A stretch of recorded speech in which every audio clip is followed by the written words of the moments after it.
سب سے پہلے تمام دوستوں کو السلام علیکم۔ انضمام الحق جب سے پاکستان کرکٹ ٹیم کے چیف سلیکٹر بنے ہیں کافی تنقید کے ضد میں رہے ہیں اور ورلڈ کپ 2019 میں بھی پاکستانی ٹیم کی کارکردگی تسلی بخش رہی، مگر اس کے باوجود پاکستانی ٹیم سیمی فائنل میں کوالیفائی نہ کر سکی۔ کیا آپ جانتے ہو کہ جب سے انضمام الحق چیف سلیکٹر بنے ہیں پاکستانی ٹیم نے کیا کھویا کیا پایا اور پاکستانی ٹیم کی کارکردگی کیسی رہی؟ آج کے اس مختصر ویڈیو میں ہم یہ بتانے والے ہیں، مگر تفصیلات کی طرف بڑھنے سے پہلے حسب روایت تمام دوستوں سے بس ایک ہی درخواست، چینل کو سبسکرائب کرے، بیل آئیکن کو دبائے اور اگر ہو سکے تو ویڈیو کو لائک اور شیئر ضرور کرے۔ سابق کپتان انضمام الحق 3 سال چیف سلیکٹر کے عہدے پر فائز رہے۔ اس دوران پاکستانی ٹیم نے کیا کھویا کیا پایا، رینکنگ کیا رہی اور کھلاڑیوں کی پرفارمنس کیا رہی؟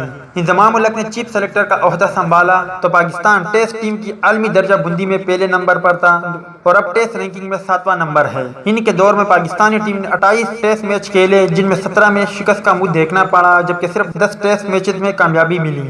اس کے علاوہ پاکستان کی ون ڈے رینکنگ میں بہتری آئی ہے۔ ان کے دور میں گرین شرٹ 90 سے 6 نمبر پر آ گئی ہے۔ ان کے دور میں پاکستان نے کل 68 ایک روزہ میچز کھیلے جن میں سے 32 میچز جیتے جبکہ 34 میں اسے شکست ہوئی۔ اس کے علاوہ T20 میں پاکستان کی کارکردگی شاندار رہی۔ 37 T20 میچوں میں سے 30 میں میدان مارا۔ 3 سالہ دور میں سب سے بڑی کامیابی 2017 کی چیمپئن ٹرافی کی صورت میں آئی جہاں پاکستان نے بھارت کو ہرا کر ٹرافی اپنے نام کی تھی۔ تو دوست یہ تھی چیف سلیکٹر انضمام الحق کے حوالے سے کچھ اپڈیٹ، امید کرتا ہوں آپ کو پسند آئی ہوگی۔ اس اپڈیٹ کے متعلق اپنی رائے کا اظہار کمنٹس باکس میں ضرور دیں۔